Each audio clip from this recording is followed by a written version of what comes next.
Wapenzi wasikilizaji, tuko pamoja na wasalimu. Ninawasalimia sana yambi. Kwa mara ya nyingine tena tunakutana kwa kusikiliza. Hii ni channel yenu ambayo inaitwa United States of Africa TV ama Muungano wa Nchi za Afrika TV. Maana yake ni kwamba kama nilivyosema ni kwamba ni sisi wote kwa ujumla watu wa Afrika tujifunze lugha ambayo inaweza kutusaidia kuwasiliana. Maana yake ni kwamba yani tuwe na lugha moja ambayo inaweza ikatusaidia kwa kuwasiliana, kwa hata kupatana mambo ya msingi, labda kubadilisha mafundisho ya shuleni, mambo kama hayo akafundishwa kwenye lugha yetu ambayo tunayoelewa ni ya Kiswahili. Kwa hiyo ni wazi kwamba kabisa ni vizuri ambapo mnapo nifuatilia kama mimi. Jina langu ni John Bosco, mimi ni Murundi, lakini nimeamua niongee Kiswahili kwa sababu kinaweza kikatusaidia kwa njia moja ama nyingine ili tuendeleze lugha yetu ambayo ni ya kwetu, ya mama. Nikisema ni ya mama, maana yake ni kwamba lugha ya kwetu ya Afrika. So, kwa hiyo mambo ni mengi, vya kuongea ni vingi tena. Tunaenda kuongelea kuhusu mambo anayotendeka huko Kongo, mauaji ambayo anafanywa na serikali ya Rwanda na wanajeshi wa Rwanda na wale ambao wanajifanya eti ni M23 lakini ni RDF, Inyenzi Kotanyi, wauaji wa Interahamwe. Ndo hao na ndo majina yao, kwa sababu walishaua watu wengi hata kuzidi hila. Maana yake nikisema hila, maana yake ni hatred. Wengine wanasema ni hatred, wengine wanasema ni hila. So it depends na lugha yako ambayo nahitaji kuongelea. So ndo maana nimeona ni vizuri kwamba tuendelee kuona na kupaza masauti yetu ili tuone kama inaweza kusaidia, kwa sababu sio vitu vizuri kuona watu wanauliwa kama minyama, lakini yani dunia inanyamaza tu, kwa sababu dunia haitaki ukweli na ambacho wanapambania tu ni utajiri. Na ndo maana unaona Kongo watu wanakufa, wanauliwa, lakini hawaongei kitu na hawafanyi chochote.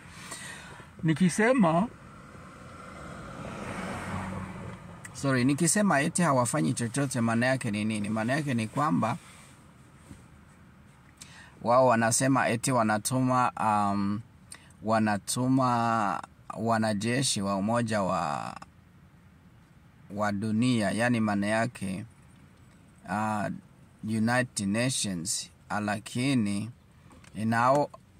can you imagine wanajeshi wanamaliza miaka kama 30 nadhani sasa hivi wanamaliza miaka 30 Kongo, lakini hawafanyi chochote tu. Wao ni kujienjoy, wao ni kutembea na magari yao tu ya United Nations. Basi wanasema eti wanaenda kulinda wananchi, lakini ukiangalia sio ndivyo. Maana yake ni kinyume cha mambo ambayo wanayoongea.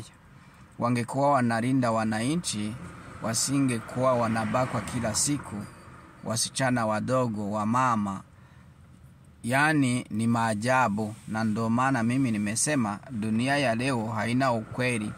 Dunia ya leo hakuna ukweli kabisa, na yale ambayo wanasema eti sijui mademokrasia, hayo hayapo. Demokrasia ni ile ambayo kila nchi inafanya kuhusu wananchi wake. Yani ukifanya vitu vizuri ambavyo wananchi wako ambao wanapenda ama vizuri vinawasaidia ili wawe na maendeleo, hiyo ndo demokrasia. Hakuna mambo ya kusema eti demokrasia duniani sijui nini, sijui haki za kibinadamu. Hiyo ni kuongea tu kwa maneno, lakini kwa vitendo havifanyi.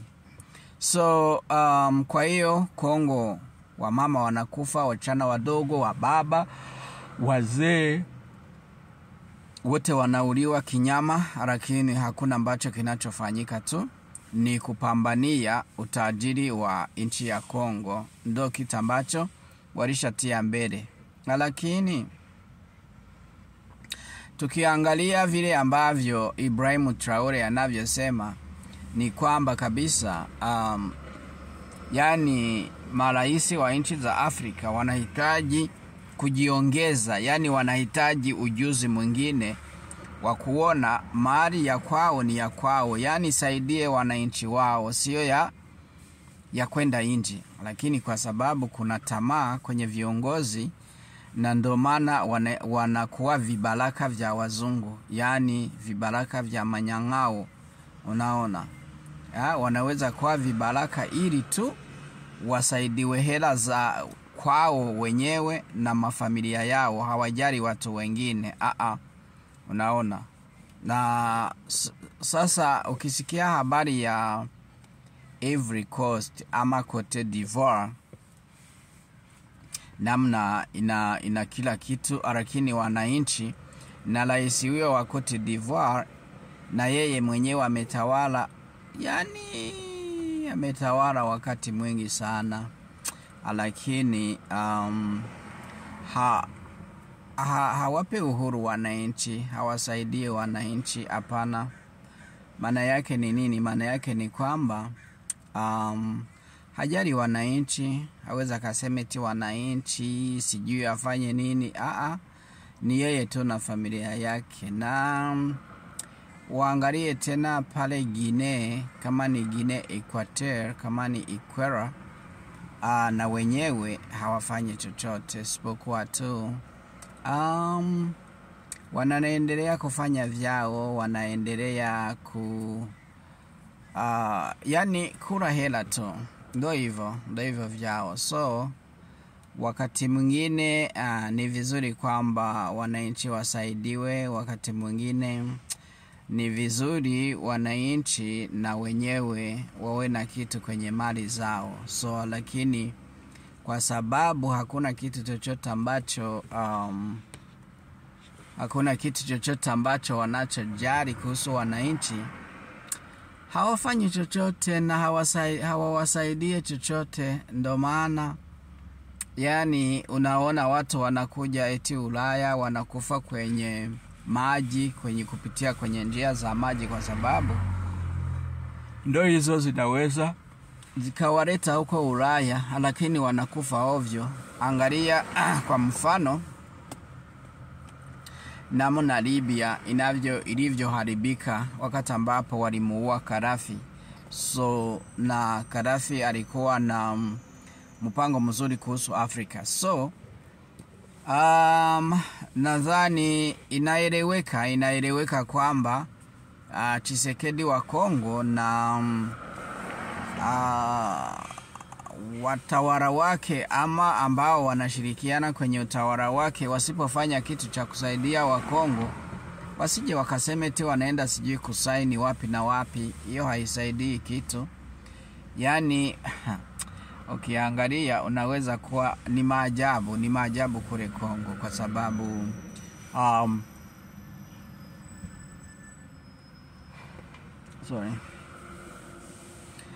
ni maajabu kwa sababu Kongo ingekuwa kama inazidi hata Ulaya kwa kuwa nzuri, ingekuwa kwenye kiwango cha kuwa kama China kwa ujenzi na maendeleo, kwa sababu ina kila kitu, lakini imekosa mtu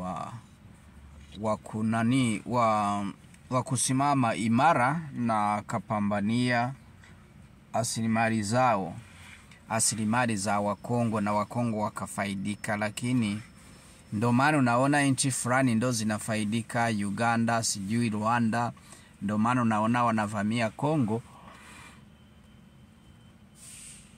kwa sababu wanafaidika na ile mali ya Kongo, asilimali ya Kongo. So lakini hatujui, labda Mungu atakuja kusaidia Wakongomani na watakuwa na amani, na labda labda itasaidia. So ndo hivyo vya Kongo. Na kama nilivyosema jana, nilishaongelea kuhusu Wanyamulenge ambao wanaishi nchi Burundi kama wakimbizi, na ni wakimbizi. Wamoja wao, wachache wao, wanashirikiana na serikali ya Rwanda ili wawapatie hela na kila kitu, warushe mabomu kule nchini Burundi. Yani kuna shirika hapa wanaloliita Mahoro Association, maana yake ni shirika la Wanyamulenge ambao wako hapa Marekani, na ndo hao wanaotuma hela Rwanda, na Rwanda inatumia wengine ambayo inajua ni wauaji wao ili wawasaidie. So sorry.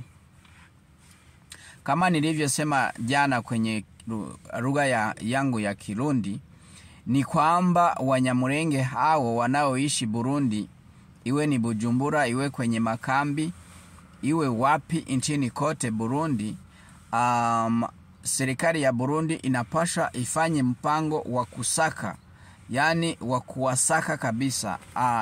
Iwene kwenye mahoteli yote ya Burundi, sio Bujumbura tu. Sorry.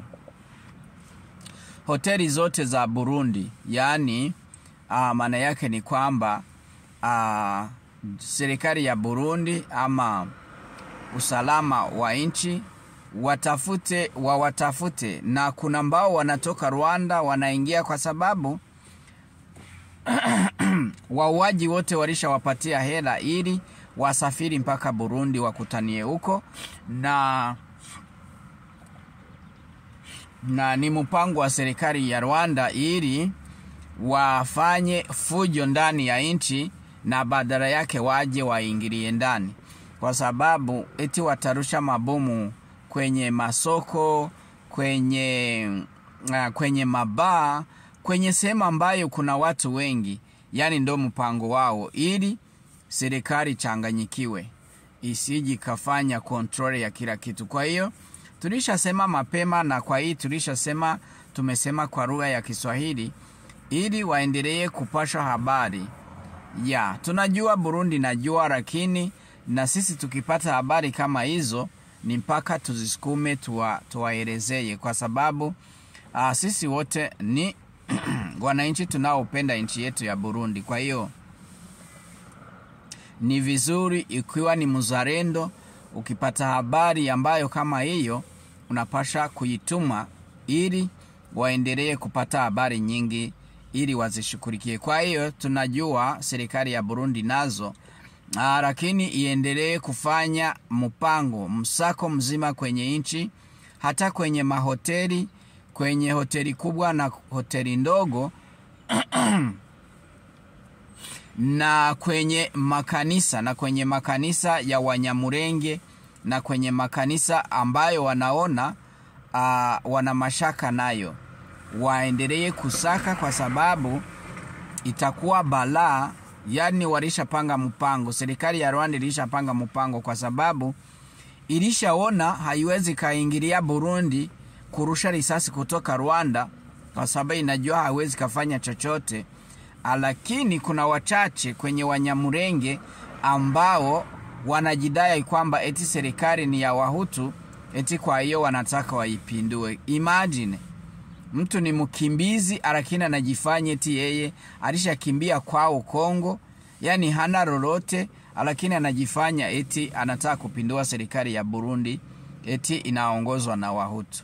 Yani ni maajabu, ni kama vichaa. So kwa hiyo ndo maana tumetuma hii habari kwamba serikali yetu nzuri ya Burundi ambayo inaongozwa na General Neva waendelee kuwa makini. Najua wako makini, lakini waongeze kusaka, yani kutafuta yule yoyote ambaye atafanya fujo. Yeyote atafanya fujo na kikamatwa, yani ahukumiwe haraka iwezekanavyo, na ieleweke, wananchi wamuone, yani kwa umati wa watu wawaonyeshe watu. Ni wachache tu, ni wachache, sio wote Wanyamulenge, ni wachache ambao wako kwenye Wanyamulenge wanafikiria kwamba eti wanaweza kufanya hivyo. So kwa hiyo hicho ni kitu kizuri ambacho serikali inapaswa kuwa makini na kuendelea kuwasaka sehemu yoyote ile, kwenye mahoteli yote ya nchi ya Burundi, kwenye makanisa yoyote yale, haswa au ya Bujumbura ambayo yako wana Wanyamulenge, na ikiwezekana wakijifanya wanajua, wanaweza kafungiwa makanisa, kwa sababu hatutake mambo ya ujinga kama hayo. Mkimbizi, mtu anakuja ni mkimbizi, lakini anajifanya yeye anajua na anatumiwa na serikali nyingine, serikali ya Rwanda, na naishi Burundi. Hayo ni maajabu kabisa. So nadhani najua vizuri kwamba serikali ya inayoongozwa na General Neva haitawezekana, na watafanya kila kitu ili wawakamate yeyote yule yuko na mpango yatakamatwa, kwa sababu wanatumiwa na Rwanda na wanatumiwa na hera na Mahoro Association ya Wanyamulenge iko hapa Marekani. Kwa hiyo ni vizuri sana kujulisha serikali yetu nzuri ya Burundi ili ijue hilo, na kwa hiyo itaenda kuwashughulikia kabisa vizuri sana. So ndo hivyo. Sasa wanaona Burundi lishashindikana kwa sababu wamejitahidi kueti watafute balkanization, maana yake ya nchi za maziwa makuu ziwe nchi za kikabila ya Watusi ambao wanaitwa Wahima, lakini ilishashindikana, na ilianzia Uganda kwa Museveni wakati wa 1986 mpaka sasa hivi miaka 40 na kitu, bado walishashindwa, isipokuwa walikamata Rwanda, na ndio maana waliingia Kongo. Lakini Kongo walikamata, lakini hawakuitawala. Ya Kabila Desire yule mubaba, yule mzee aliwatosha, walimuua lakini aliwatosha. So kwa sababu walishakamata Kongo yote kwa ujumla na waliwatosha, hata na general wa Rwanda yule alishakuwa general wa Kongo, lakini wakatoka. Sasa sijui kama wana akili gani, si wangefanya vile wakati yule ambao walikamata Kongo 1996, 1996 walisha Kongo. Sasa kwa nini walitoka? Hivi ndo wanafikiri kwamba watafanya? Walishachelewa already, kwa sababu watu wote walishawaelewa. Unaona, maana yake wanajifanya eti nchi zozote ambazo zinaongozwa na Wabantu maana yake ni Wahutu, ili wazitaware tu. Ndio maana unaona wanaenda sijui Msumbiji, sijui Central Africa, sijui wapi, sijui Brazzaville Kongo, sijui sehemu yote tu, wanajifanya eti ni watu ambao wana uwezo, lakini walishashindwa. Mbona Burundi imewashinda? Burundi lishawashinda kabisa vizuri sana, na ndio maana unaona hawana lolote. Maana yake ni kwamba walijaribu kufanya hivyo, lakini na hawatafaulu, kwa sababu watu wengi walishajua mipango yao mibaya. Watu wengi walishaelewa ambacho wanachohitaji kufanya, na ndio maana uliona Kagame wa Rwanda alijitahidi ili amshawishi Pierre Nkurunziza, rais aliyekuwa rais wa Burundi, mheshimiwa Pierre Nkurunziza alishamshawishi ili wakamate Tanzania, lakini akamukana, yana akamwambia hapana. Na ndio maana ulishaona ndio vita ilianzia pale. Yani baada ya CNDD-FDD kuapishwa mwaka 2005 kupanda juu, yani serikali ya Rwanda haikuwa na furaha ya kwamba CNDD-FDD inaingia kwenye utawala. Pana walikuwa wanajua kama CNDD-FDD wana undugu mzuri na serikali ya Tanzania. Ndo maana na uliona namna ambavyo Kikwete aliyomtukana yule Kagame, alimtukana Kikwete, rais aliyekuwa rais mstaafu wa Tanzania. Yani alimtukana, na Kikwete alifanyaje? Si Wanyarwanda wote walifukuzwa kutoka Tanzania. So ndo yule wakati ambapo alijifanya eti yeye sijui ni kila kitu, lakini alishindwa. Ndo maana programu yao na Museveni ilikuwa ni kutawala nchi zote zinatawaliwa na Wahutu. Maana yake ni Wabantu, Wabantu ni Wahutu, Wahutu ni Wabantu. So ndo maana sasa waliposhindwa ikawa ugomvi katikati ya serikali ya Rwanda na Burundi kufikia mwaka 2015, wakati ambapo serikali ya Rwanda ilisapoti mapinduzi ili wamupindue rais aliyepita Pierre Nkurunziza, lakini wakashindwa na mapinduzi. Na ndo maana uadui ukaendelea mpaka sasa hivi, kwa sababu walisapoti adui ili wamupindue Nkurunziza, lakini walishindwa. Na kwa kushindwa sasa ndo maana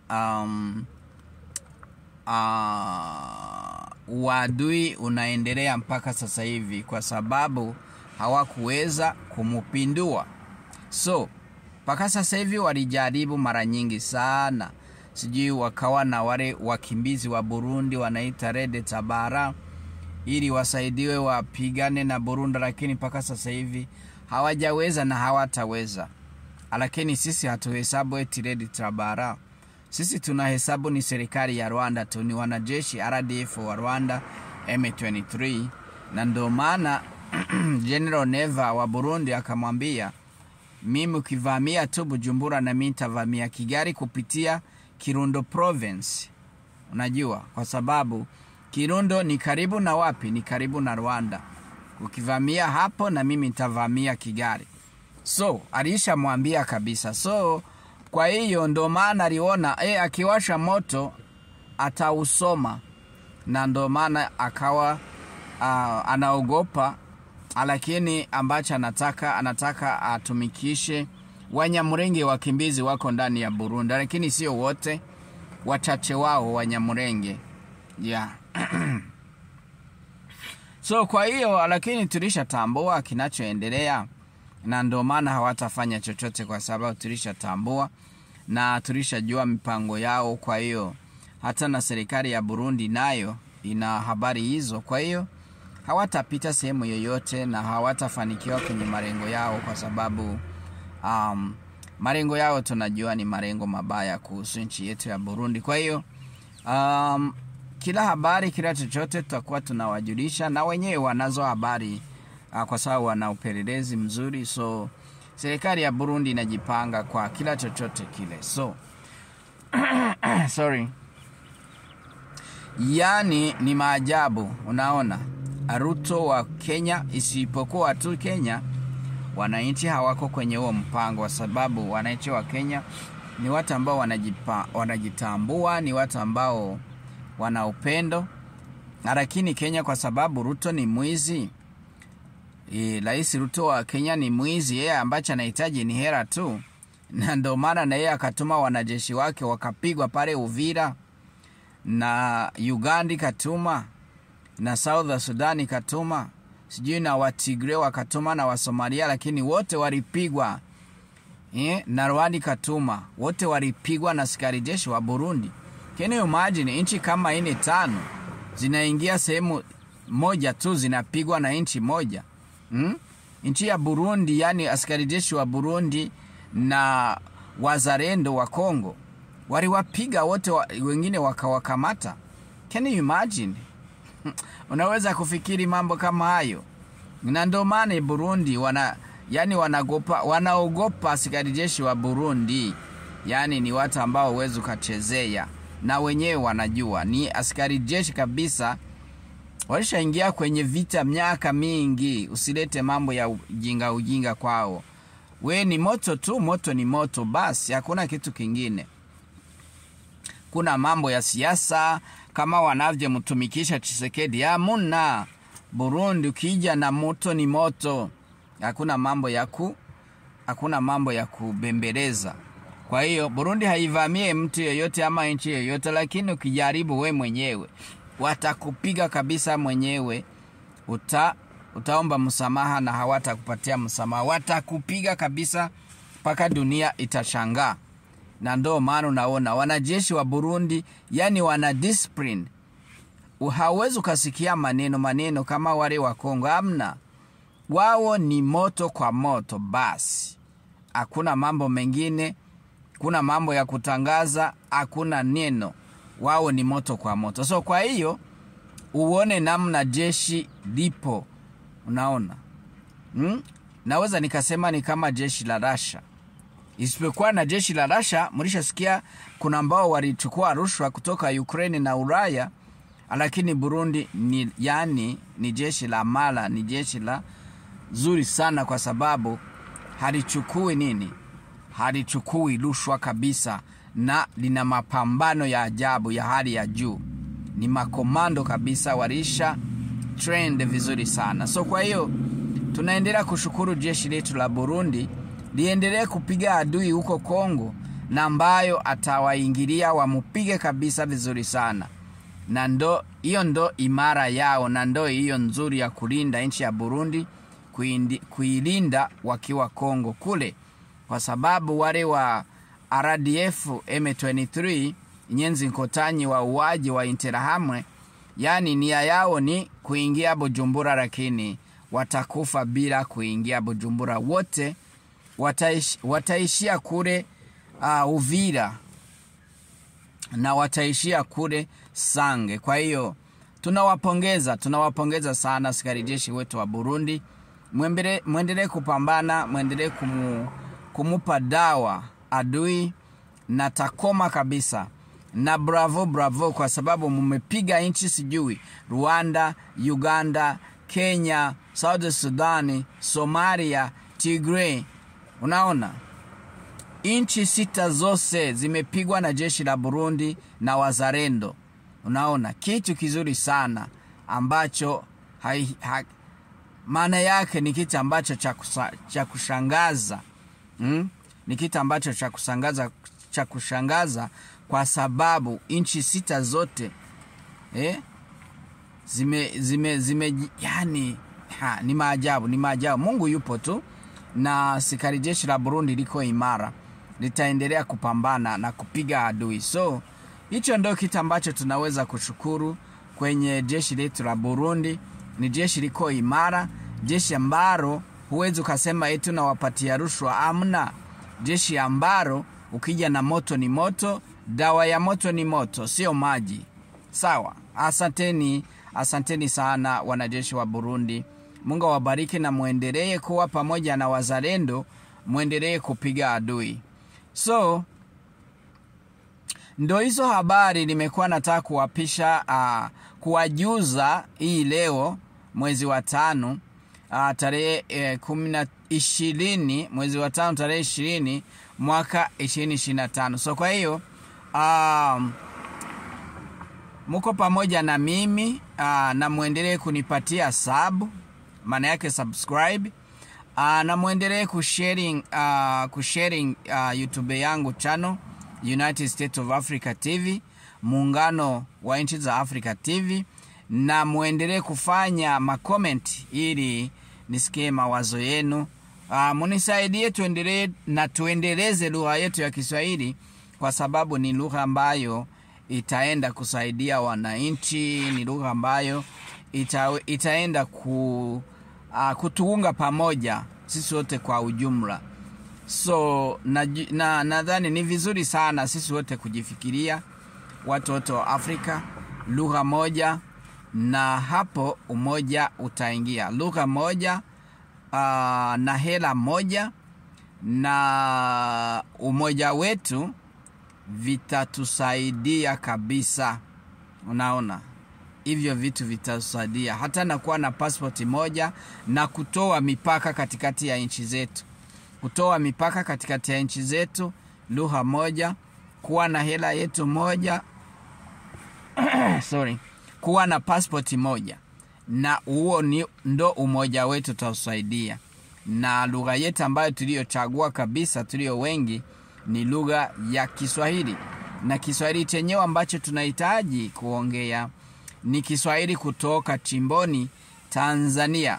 Kiswahili kamili, yani Kiswahili sanifu kutoka nchini Tanzania. Watu wengi waelewe na wajifunze, kwa sababu itaenda kutusaidia sana vizuri. So kwa hiyo wasikilizaji wangu wapendwa, asanteni sana. Mko na mimi ni John Bosco Nirandekura kutoka kwa chaneli yenu ya United States of Africa TV, yani muungano wa nchi za Afrika TV. Asanteni sana, tuko pamoja. Mungu awabariki. Bye bye.